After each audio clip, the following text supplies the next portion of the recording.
This program is rated PG. It contains themes and scenes which may not be suitable for very young audiences. Parental guidance is advised.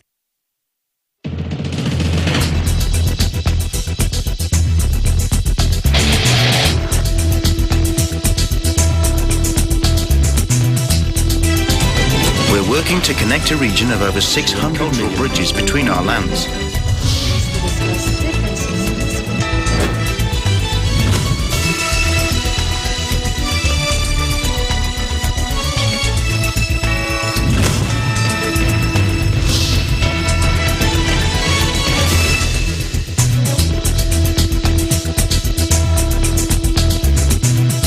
Hello and welcome to ASEAN in Focus. We're coming to you live from Manila and Vietnam. Joining me now is Eliana. Hello, Eliana.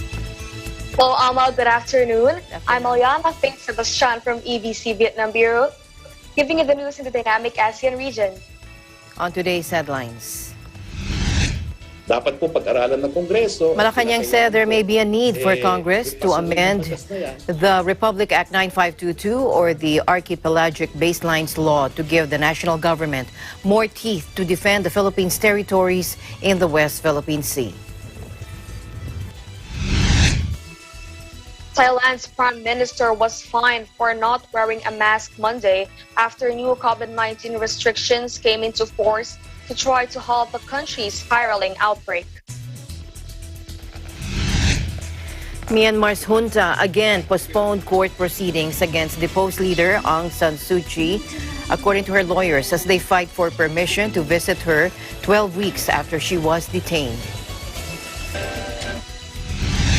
The Indonesian military releases a video showing crew of the sunken Navy submarine KRI Nanggala 402 singing the well-known song Sampai Jumpa or Goodbye.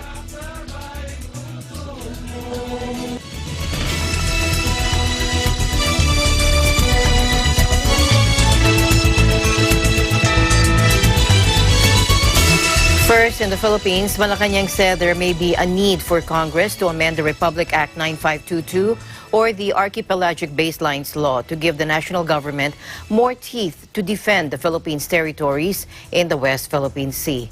In a virtual press briefing, presidential spokesperson Harry Roque said the Baselines Law passed to comply with the UN Convention on the Law of the Sea, or UNCLOS, weakened the country's territorial claim. Secretary Roque explained that the Baselines Law reduced the country's territorial sea from over 229,000 square miles to 34,600 square miles. Here's more. Dapat po pag-aralan ng Kongreso at kinakailangan po repasuhin yung batas na yan at ibalik po yung ating Treaty of Paris. Dahil sa international law naman po, uti positiis, kinikilala po yan under customary international law. In any event, the Philippines could not declare archipelagic baseline surrounding the Spratlys Islands. Article 47 of the Convention limits the use of archipelagic baselines to circumstances where within such baselines are included the main islands in an area in which the ratio of the area to the water of the land, including atolls, is between 1:1 and 9:1. Ano po ibig sabihin nito? Well, bumuo tayo ng batas. Sinustain po ng Korte Suprema. Di umano para mapalakas ang ating claims sa pinag-aagawang teritoryo, pero ang sabi ng tribunal, ng Law of the Sea Tribunal, hindi naman tama yung paggamit natin ng archipelagic baselines. So ano naging silbi ng archipelagic baselines law? Hindi naman pala makakatulong dun sa ating inaangking mga teritoryo. At anong kapalit ng nawalang internal waters at territorial sea? Hindi po malinaw. Ang punto lang po, sa debate kung sino ang namigay ng teritoryo sa mga dayuhan, hindi po si Presidente Duterte yan. Nadatnan na po yan ni Presidente Duterte. Nang siya po'y dumating, nawala na sa atin ang Scarborough Shoal.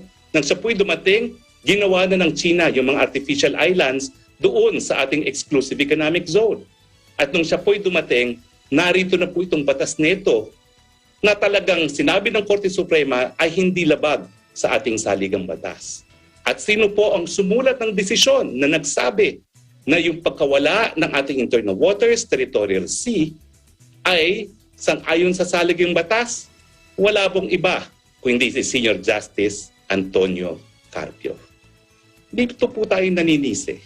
Ang sinasabi lang natin, dahil nandat na ng presidente, ang desisyon niya is, unang-una, talaga bang ititigil niya ang relasyon sa China dahil dito sa hidwaang ito, o isasantabi ang hindi po pwedeng mapagkasunduan at isusulong ang po pwedeng mapagkasunduan gaya ng kalakalan at yung mga pamumuhunan. Well, ang naging desisyon po ng presidente, ginawa na yan ng lahat ng mga opisyales bago siya dumating sa kanyang katungkulan bilang isang presidente. He has to live with it.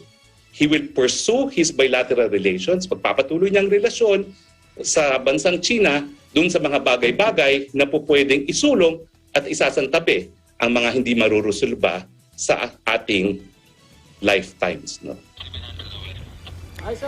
Senior Justice Antonio Carpio, in a commentary piece published by the Philippine Daily Inquirer, claimed that the Chinese vessels are ignoring the Philippines' repeated demands for them to leave the West Philippine Sea because of Duterte's verbal fishing agreement with Chinese President Xi Jinping. He also said that China, using huge steel-hulled trawlers, is catching fish from the Philippines' EEZ at the expense of Filipino fishermen who only use wooden fishing boats with outriggers. Secretary Roque denied that there was ever such a verbal deal, noting that a fishing agreement can only be done through a treaty based on Philippine laws. Secretary Roque said, quote, "Clearly, a treaty must be in writing. So such treaty or agreement exists between the Philippines and China."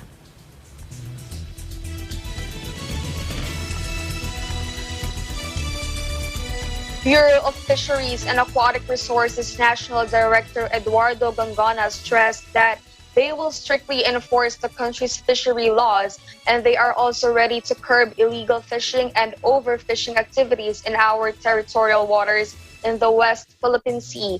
Director Gangana also said that the West Philippine Sea is important for thousands of Filipino fishermen, and he assured that our government will not be shaken in providing protection to the country's aquatic products and its biodiversity. Madam, sa ngayon po ay patuloy tayong nangangalap ng mga maraming impormasyon tungkol sa hangganan ng epekto ng fishing activities ng mga Chinese fishing vessels sa West Philippine Sea. Kasabay nito ay pinalakas natin ang ating pagpapatrolya kasama ang buong task force ng West Philippine Sea upang labanan kung mayroon mang overfishing na nagaganap po doon. Nais natin bigyan din na malawak ang pangisdaan ng Pilipinas. Malawak po ang pangisdaan ng Pilipinas. At marami tayong mayayamang lugar pangisdaan bukod sa West Philippine Sea. Sa katunayan, isa sa mayayamang bahagi ng ating karagatan ang municipal waters na siyang pinakapangunahing lugar, pangitlugan at tirahan ng mga isda at iba pang lamang dagat po. At bukod dyan, sa capture fishery subsector na may sakop ng marine, municipal at commercial fishing sa iba pang mga bahagi ng bansa. Nariyan din ang aquaculture subsector na patuloy ang paglago ng produksyon itong mga nakaraang taon. Bunga na rin ng iba't ibang programa ng pamahalaan sa pamamagitan ng Department of Agriculture, Bureau of Fisheries and Aquatic Resources. Gayunpaman, totoong malaki ang kahalagaan ng West Philippine Sea bilang isang lugar pangisdaan para sa libu-libong nating mga mangingisdang Pilipino. Dapat lamang na atin itong pagyamanin at bigyang proteksyon sa anumang gawaing sumisira ng mga likas na yaman nito. Sinisiguro po namin sa inyo na ang pamahalaan ay patuloy na tumutugon sa sitwasyon. Sa sitwasyon po ng kung meron mang naapektuhan. Hi sir, 0700 sir, approximately 30 minutes. All right, let's go first to Phuket, Thailand, where authorities there are saying that people caught not wearing any face masks will face fines. Ian Celada joins us live from Phuket, Thailand. Hello, Ian. Hi, Alma. Hello. Go ahead. Here's the latest update here in Phuket, Thailand. Officials in Phuket have given a 20,000 Thai baht mask fine notice as they approach public corners. Phuket Vice Governor Pichek Panapong asking people's special cooperation to wear face masks at all times in public places and clearly warned that violators will face a fine. At the meeting yesterday, the Vice Governor said that Phuket Provincial Office issued order number 62/2021 in January, and also stated under the Phuket Provincial Order 2077/2021, asking that people must comply with the DMHTT measures, which includes wearing masks when leaving their accommodation. Violators will face an offense under Section 51 of Communicable Disease Act and will have to fine up to 20,000 Thai baht, or may be sentenced under Section 18, wherein they may face up to 2 years imprisonment or fine up to 40,000 Thai baht or both. He also mentioned that they are facing issues with foreigners staying in the province for not complying with the regulations and orders. With this matter, the Phuket government set 2 guidelines. First, Alma provincial officials will have the meeting with all the consuls in Phuket to explain the province rules and regulations, and allowing the consuls to announce and explain the laws to all the foreigners. Meanwhile, Alma, Phuket Vice Governor also announced that they can catch up and beat the 2 popular island destinations, Maldives and Seychelles, with the vaccines coming from the national government and with the phase being carried out, and added that Phuket will be open and start receiving vaccination international tourists on July 1. He said that around 22.5% is needed to be vaccinated to reach the 70% herd immunity target. From April 1 to 10, Phuket administered the first dose of vaccine to approximately 100,000 people. The second dose of vaccines for these people started to administered last April 22, and reported that a total of 10,047 received the second dose last April 23, making Phuket well ahead with its vaccination campaign compared with the rest of the country. To make the vaccination campaign successful and run smoothly, he advised that people should only show up their second dose if they receive the SMS with a assigned time and date. And Alma must show their ID card and certificate confirming they had their first dose. The Vice Governor added that they will start receiving tourists by land, air, and sea once the vaccinations campaign is completed. This update is from the Phuket News. Alma? All right. Thank you very much, Ian, for your updates. And stay safe. Thank you, Alma. Reporting from Phuket, Thailand, this is Ian Silada. And we live in interesting times. Meanwhile, new COVID-19 restrictions came into force in Thailand on Monday to try to halt the spiraling outbreak that saw deaths hit a record single-day high over the weekend. Take a look. กลัวมากครับกลัวมากๆเพราะว่าเราเป็นประชาชนธรรมดาเนาะเรียกร้องอะไรก็ไม่ได้แล้วก็ถ้าเกิดว่ามันเป็นแล้วก็เราก็กลัวไม่มีที่รักษากลัวว่ามันรุนแรงขึ้นเราไม่มีที่รักษาเราก็ไม่รู้จะไปรักษาตรงไหนเนาะประชาชนธรรมดาต้องรอแล้วรอ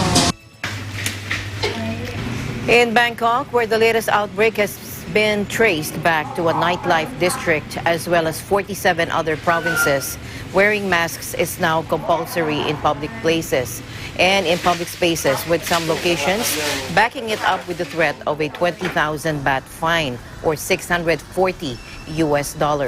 Authorities in the capital may have also closed a raft of venues, including cinemas, parks, gyms, swimming pools, spas, and nurseries.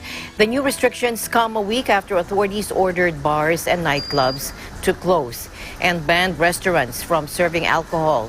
The tightening comes as total infections reach 57,500 on Monday, up from just 29,000 in early April. Some 2,048 new cases were announced on Monday. The day before, Thailand recorded its highest single-day death toll of the pandemic with 11 fatalities. And until the latest outbreak, Thailand had managed to keep infections down thanks to strict travel restrictions and swift action to isolate confirmed cases. But there have been complaints about the slow rollout of vaccines, with Thailand lagging behind other countries in the region. Prime Minister Prayut Chan-o-cha said on Facebook the government was trying to source more doses and ramp up the program to inoculate 300,000 people a day.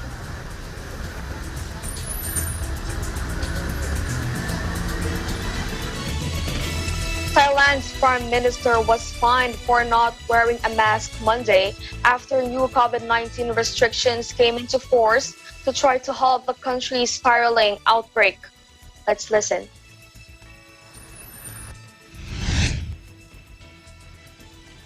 After a picture of a maskless Prime Minister Prayut Chan-o-cha attending a meeting emerged on social media Monday, The Bangkok governor said the premier had been fined 6,000 baht or $190. Wearing masks is now compulsory in public spaces in 49 provinces and the capital, Bangkok, where the latest outbreak has been traced back to a nightlife district. Some locations are backing up that requirement with a 20,000 baht or $640 fine. Some 2,048 new cases were announced in Thailand on Monday. The day before, the country recorded its highest single-day death toll of the pandemic with 11 fatalities. Until the latest outbreak, Thailand had managed to keep infections down thanks to strict travel restrictions and swift action to isolate confirmed cases. But there have been complaints about the slow rollout of vaccines, with the kingdom lagging behind other countries in the region. Thailand has also banned the entry of visitors from India, with the exception of its own citizens. The ban, to take effect May 1, was announced Monday by the Thai embassy in New Delhi as India sets daily global records for new infections. Thai citizens seeking to return home will be allowed in on repatriation flights.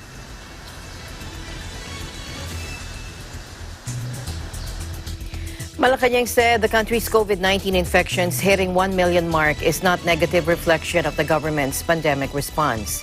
Presidential spokesperson Harry Roque maintained that the government is doing a good job preventing the spread of new virus strains in the country. Take a look. Tignan natin ang infographic sa daily new confirmed cases per million as of April 24, 2021.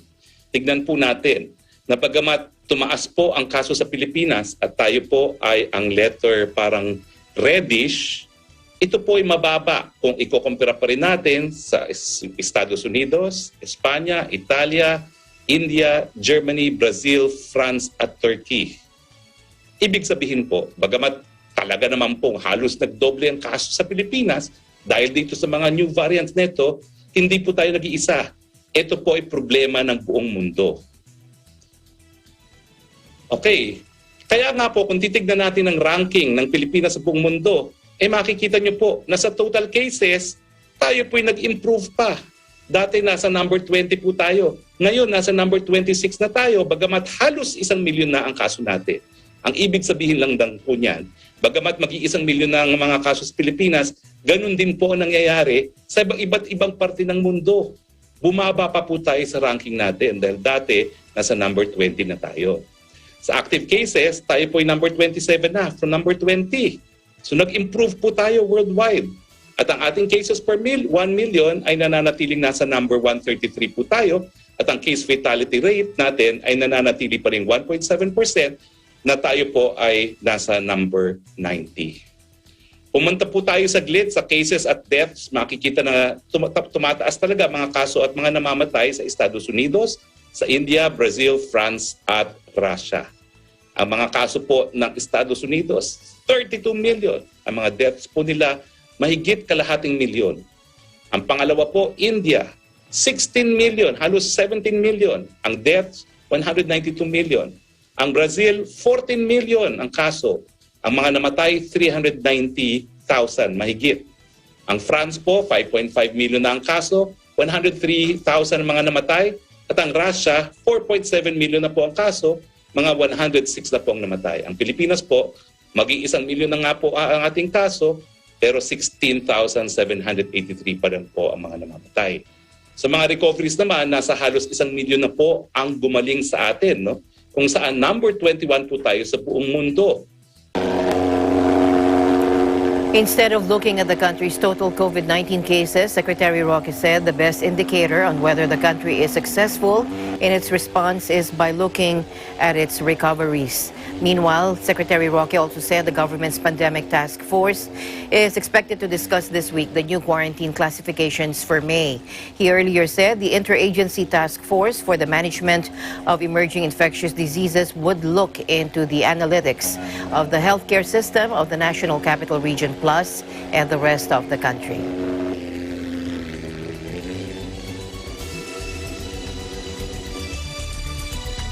In neighboring Cambodia, also in the grip of a new coronavirus wave, the World Health Organization urged factory owners in the key garment sector to help protect workers.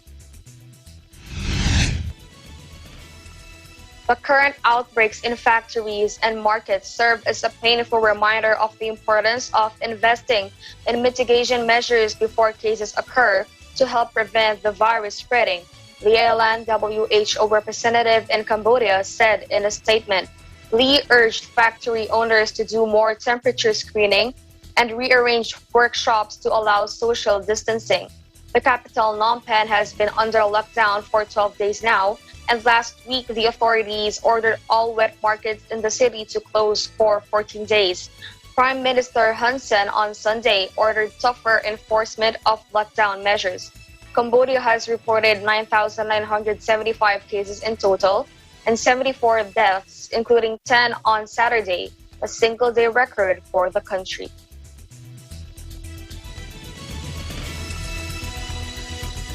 And Laos, which appeared to escape the brunt of the pandemic last year, is also undergoing a surge, jumping from 58 cases to 436 in less than a week.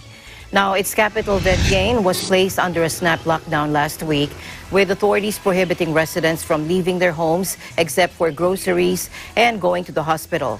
Lao Prime Minister Patnam Vipavan announced on Wednesday the city's residents must remain at home unless buying groceries or seeking medical treatment. All gatherings of more than 20 people will be prohibited, and entertainment venues, bars, massage parlors, and gyms will be forced to close.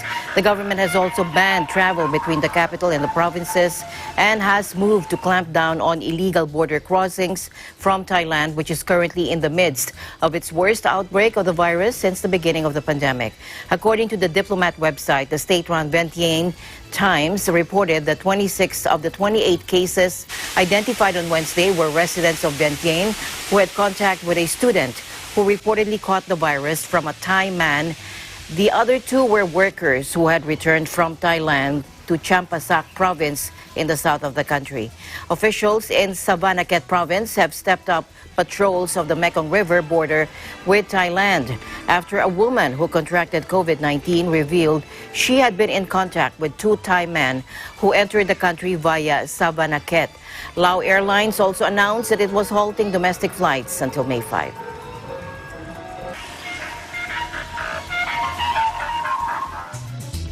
Border guards in the northern border province of Dien Bien have arrested 7 people who illegally entered Vietnam. The illegal immigrants, including 4 adults and 3 children, were seized on early April 25 at Sin Tao Commune, Muang Ne district while attempting to enter the Southeast Asian country. At the Apachai border post, they confessed that they are members of 2 families and committed the violations in fear of undertaking COVID-19 quarantine. They were then sent to quarantine in line with regulations. Earlier on April 24, Dien Bien authorities handed over 20 Chinese nationals involving in 2 cases of brokering illegal entry that were uncovered in early April. At 3 p.m. of April 1 in Kahao Village, Na Yu Commune, Dien Bien District, border guards in the Tai Trang International Border Gate arrested Nguyen Van Sin, born in 1988 and residing in Pompot Commune of Dien Bien District, who was guiding 2 taxis carrying 9 Chinese from Pomlot Commune to the border to hand over to another suspect in Na Yu Commune of Dien Bien District before crossing the border to China for 8 million VND for each person. On April 6, 10 Vietnamese and 9 Chinese were arrested in the Vietnam-Lao border in Kahao village of Na Yu Commune while trying to exit Vietnam illegally. 2 more Chinese who were hiding in the border were also seized on the same day. They said that they hired Vietnamese people to drive them with motorbikes to the border of Dien Bien for nearly 9 million VND per person.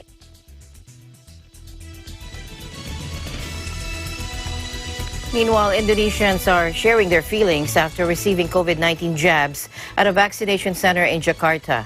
The number of COVID-19 jabs administered globally has surpassed the 1 billion mark, offering hope even as the number of virus cases worldwide hit a new daily record, mainly due to an explosion of infections in India. Let's listen in.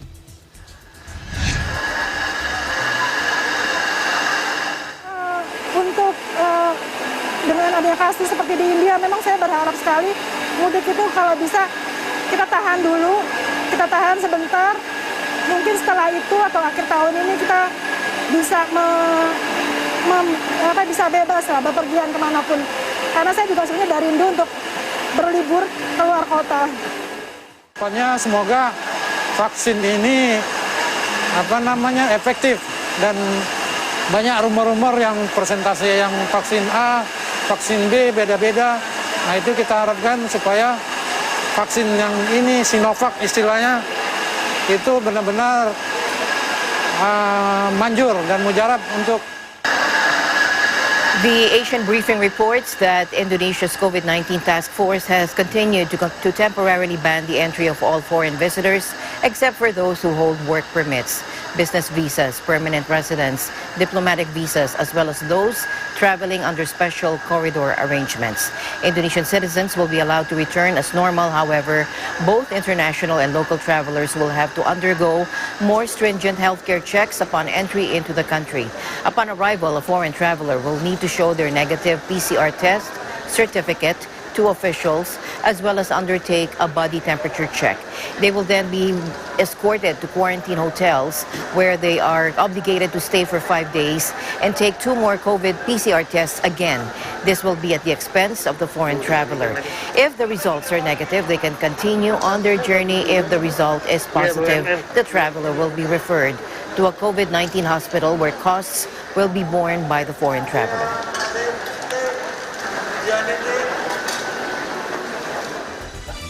The Philippines is studying the possibility of imposing restrictions on travelers from India to prevent the spread of new coronavirus strains in the country, Malacanang said on Monday.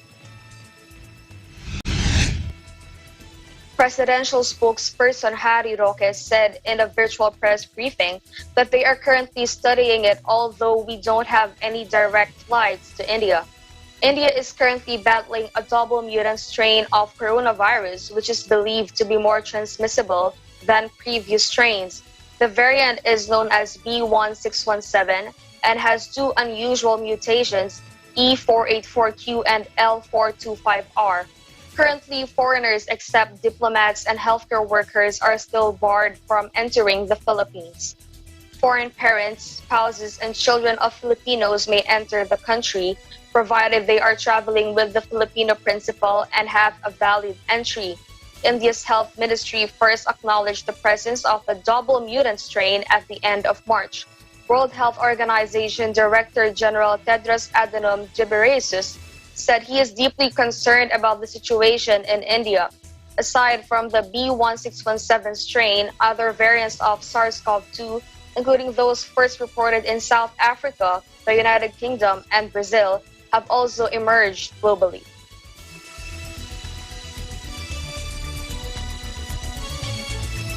World Health Program Director General Tedros Adhanom Ghebreyesus said the COVID-19 pandemic continues to intensify at a global level and noted that there were almost as many cases globally last week as in the first 5 months of the pandemic.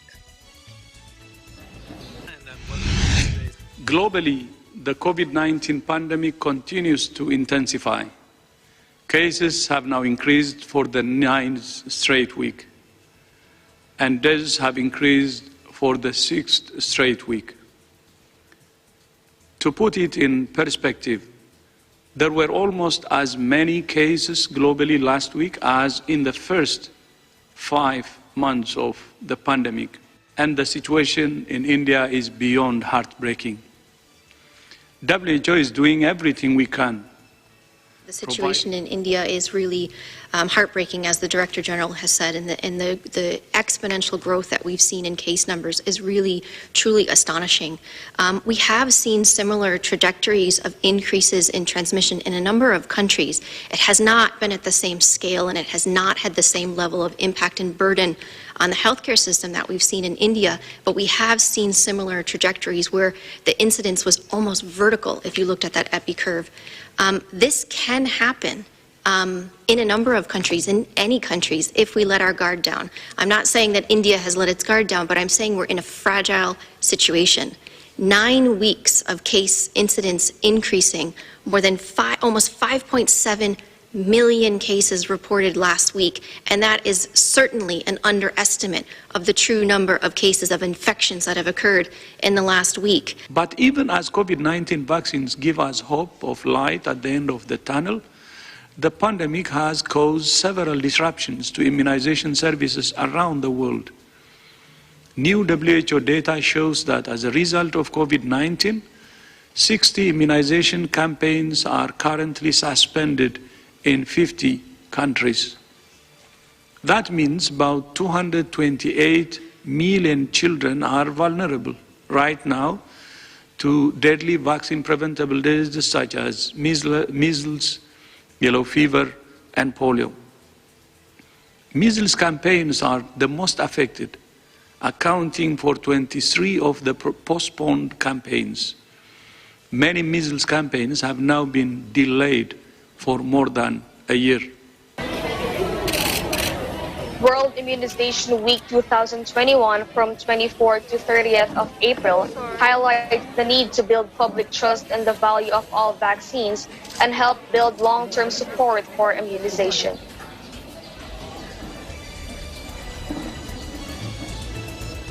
Meanwhile, Ho Chi Minh City authorities have decided to postpone fireworks shows on Reunification Day, that is April 30, because of COVID-19 fears. The decision was announced on April 26 at a meeting of the local steering committee on COVID-19 prevention and control, as Vietnam's neighboring countries, Cambodia, Laos, Thailand, have reported surge of infections. Chairman of the HCMC People's Committee, Nguyen Tan Pong, also ordered serious punishments on those who fail to wear face coverings at public places.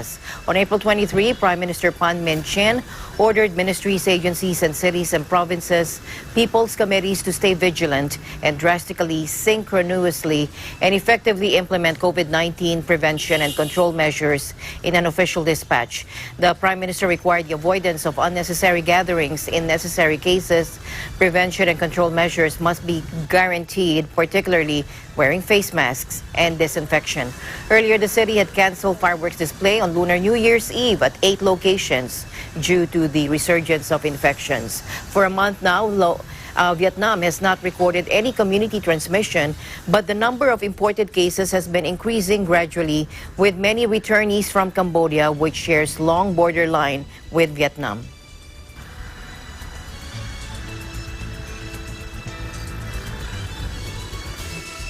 Eliana and I will be back right after this short break.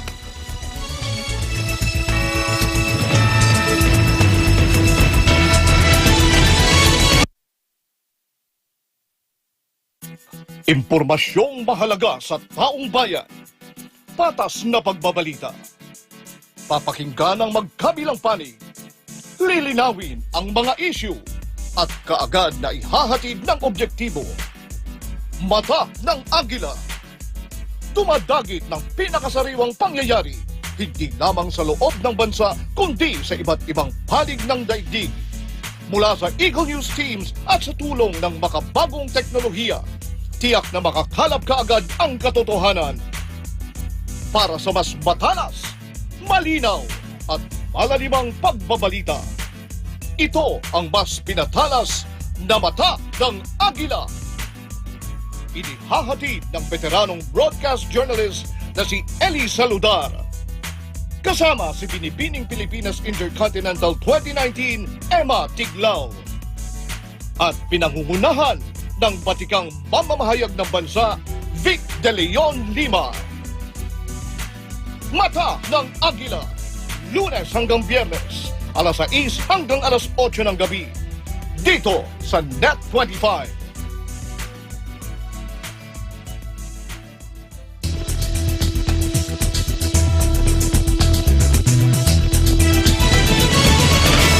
To Myanmar now, where the junta again postponed court proceedings against deposed leader Aung San Suu Kyi, according to her lawyers, as they fight for permission to visit her 12 weeks after she was detained. Take a look.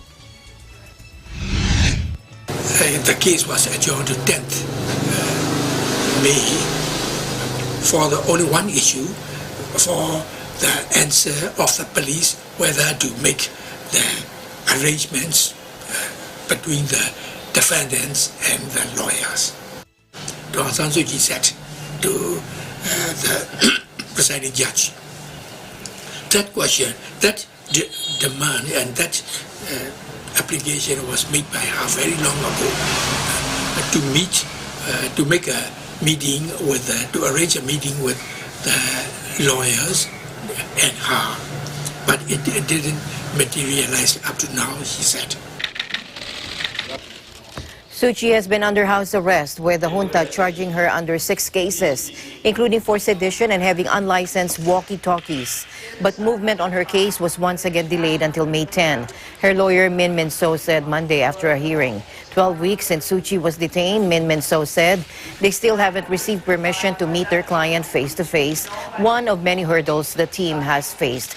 Besides not being able to meet with Suu Kyi, junta-imposed mobile data shutdowns have also prevented video conferencing in previous hearings. The most serious charge Suu Kyi faces falls under Myanmar's official secrets law. With a hearing due in Yangon on May 6, the junta has justified its power grab by claiming it's protecting democracy, alleging electoral fraud in November elections, which the NLD won in a landslide. Since the coup, security forces have killed more than 750 people, according to a local monitoring group. The junta has given a much lower death toll and blames the violence on rioters.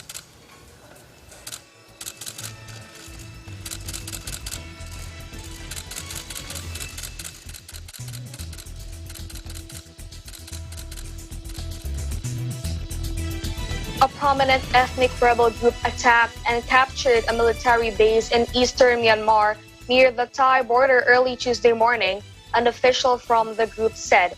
And here's Crystal Nicole Di Marukot for a live report from Bangkok, Thailand. Hello, Crystal.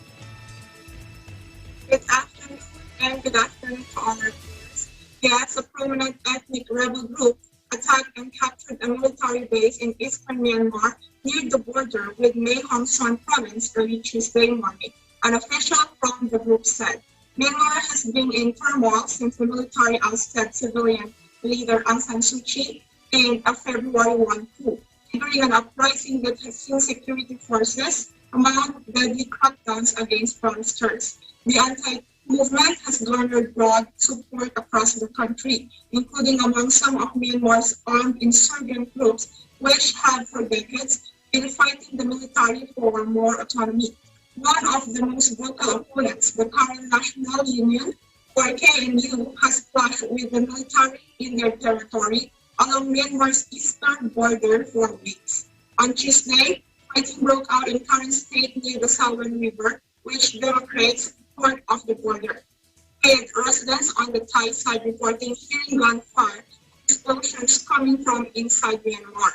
KNU's head of foreign affairs, Pado Samtani, told AFP that their troops captured the Burmese military camp, adding that the fighting took place around 5 a.m. Para, a longtime resident of Mae Samdi in Thailand's northern west province of Mae Hong Son, said, and I quote, "We could hear from the other side, we could hear the bullets," end of quote. Para is ethnic Karen and has only one name. She also added, and they saw 5 or 6 Burmese soldiers run down to the river, and then they saw KNU shoot them, but it was very dark. That's when, after the KNU overran the military base, the junta responded with multiple airstrikes at night, the first use of air offensives in Karen State in over 20 years. Some villagers had already left their homes for other towns in fear of retaliation from the Myanmar military, Anna said.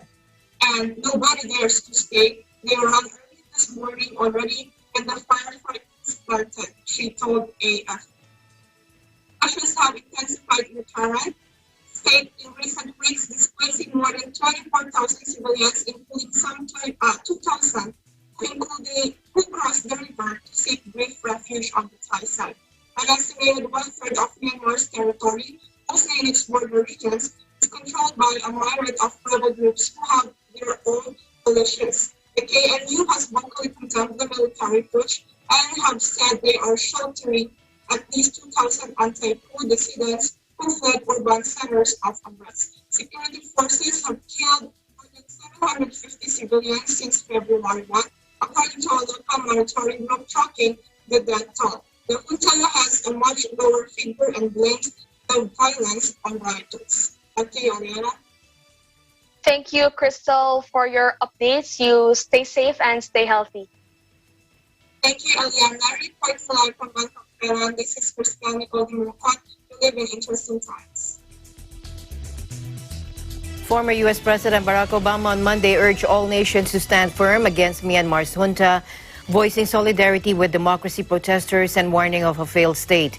The world's attention must remain on Myanmar, where I've been appalled by heartbreaking violence against civilians and inspired by the nationwide movement that represents the voice of the people, according to Obama, who visited the country to support its nascent embrace of democracy a decade ago.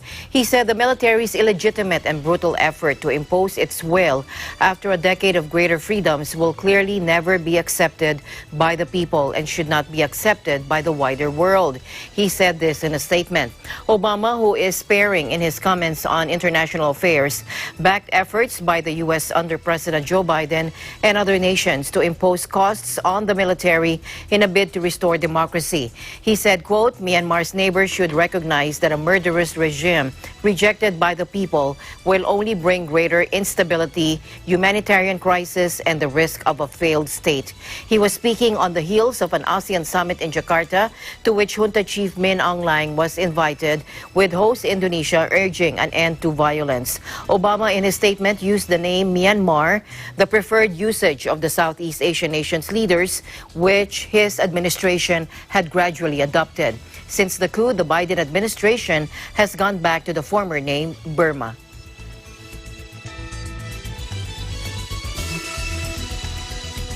Myanmar's military must restore democracy and stop the violence against citizens, Indonesian President Joko Widodo said after crisis talks with Junta Chief Min Aung Hlaing and Southeast Asian leaders Saturday.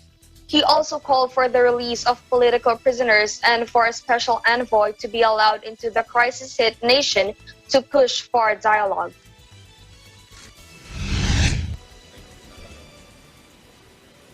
Perkembangan situasi di Myanmar sesuatu yang tidak dapat diterima dan tidak boleh terus berlangsung. Kekerasan harus dihentikan dan demokrasi, stabilitas, dan perdamaian di Myanmar harus segera dikembalikan. Saya juga menyampaikan pentingnya pemimpin militer Myanmar untuk memberikan komitmen, yaitu permintaan komitmen pertama, penghentian penggunaan kekerasan dari militer Myanmar. Di saat yang sama, semua pihak harus menahan diri sehingga ketegangan dapat diredakan. Tahanan politik harus segera dilepaskan. Dan perlu dibentuk Special Envoy ASEAN, yaitu Sekjen dan Ketua ASEAN untuk mendorong dialog dengan semua pihak di Myanmar. Disampaikan oleh Indonesia, ternyata sejalan dengan yang disampaikan oleh para pemimpin ASEAN. Sehingga dapat dikatakan para pemimpin ASEAN telah mencapai konsensus. The strongly worded comments followed a meeting in Jakarta of the Association of Southeast Asian Nations, or the ASEAN, which was the senior Myanmar general's first foreign trip since security forces staged a coup that ousted civilian leader Aung San Suu Kyi in early February. Min Aung Hlaing has become the focus of international outrage over the coup and the subsequent crackdown on dissent that has left more than 700 dead. Min Aung Hlaing did not make a formal public statement, but Singapore's Prime Minister Lee Hsien Loong, who called for the release of Suu Kyi from house arrest, said the junta leader heard us. Also at the weekend meeting was the Sultan of Brunei, the current chair of ASEAN, as well as leaders and foreign ministers for most of the 10-country group, including Malaysia, Cambodia, Thailand, Vietnam, the Philippines, and Laos. There have also been calls for the regional bloc to expel Myanmar, but ASEAN has previously taken a mostly hands-off approach to members' internal affairs. Few analysts had expected major breakthroughs from the meeting, saying instead it was a chance to bring Myanmar's military to the bargaining table and pave the way for a possible resolution.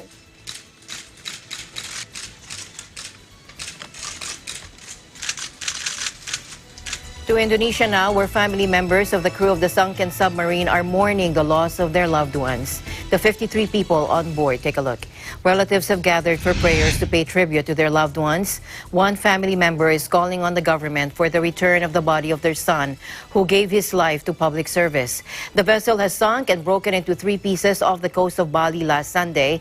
It disappeared after requesting permission to dive during a torpedo drill. The reason for the sinking is still unclear. Authorities said that the submarine may have suffered a blackout that left its crew unable to resurface.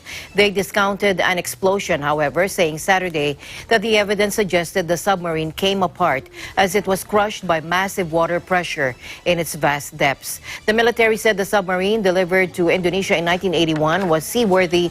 The model has been used by more than a dozen navies around the world.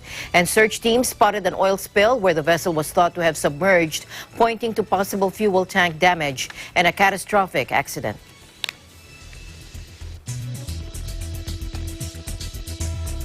The Navy has released a new video which shows the men singing on board the submarine. The exact date of the video is not known, but they were singing a well-known song titled Sampai Jumpa, a song about saying and meaning goodbye.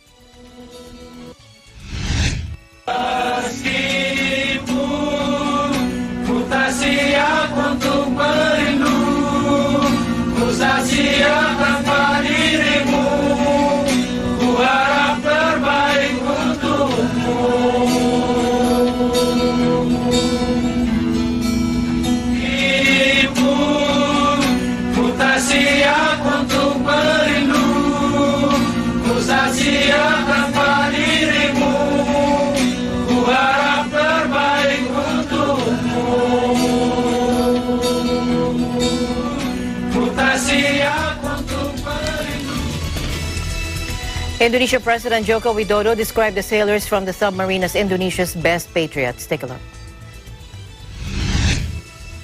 Kita semua bangsa Indonesia menyampaikan kesedihan yang mendalam atas musibah ini, khususnya kepada seluruh keluarga awak kapal selam.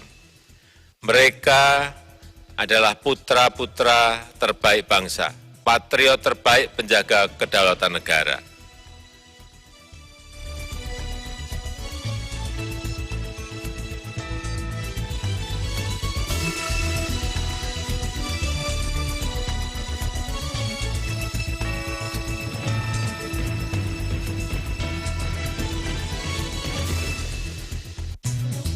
Hong Kong announces plans with Singapore to resurrect their scrapped coronavirus travel bubble with dedicated flights between the two cities starting on May 26. The two business hubs had to abandon a highly anticipated quarantine-free travel corridor late last year after Hong Kong was hit with a 4th wave of infections. Let's watch this. 香港同新加坡政府咧雙方係同意咧，我哋兩地嘅專屬航班咧，按照呢個旅遊氣泡嘅安排咧，最快可以喺4個星期之後，即係5月26號星期三咧係可以啟航。We hope that while the Hong Kong-Singapore arrangement, if succeed, could also be the basis for us to talk to other economies or countries where we feel comfortable and agreeable for both sides. Now,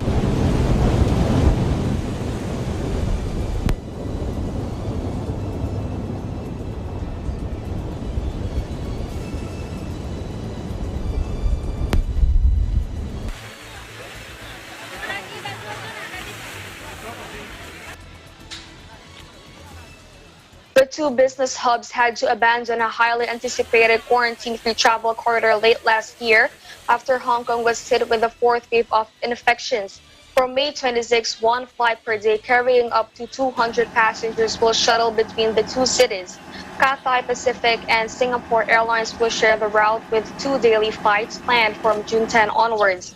Hong Kongers heading to Singapore will have to have received 2 doses of either the Pfizer-BioNTech or the Sinovac vaccines, an attempt to encourage inoculation in the city where take-up so far has remained a tepid 11% despite ample supplies. Travelers from Singapore, where the vaccination rate is around 20%, will not be required to have been inoculated but must test negative before departure and on arrival. Both Hong Kong and Singapore maintain strict quarantine rules for all arrivals, a measure that has kept infections comparatively low. But the restrictions have battered tourism and the wider economy. Hong Kong and Singapore's bubble is dependent on both sides, remaining relatively coronavirus-free in the coming months. Both sides have agreed that the bubble will be suspended for 2 weeks if the daily average of untraceable infections in 1 week reaches more than 5 in either city.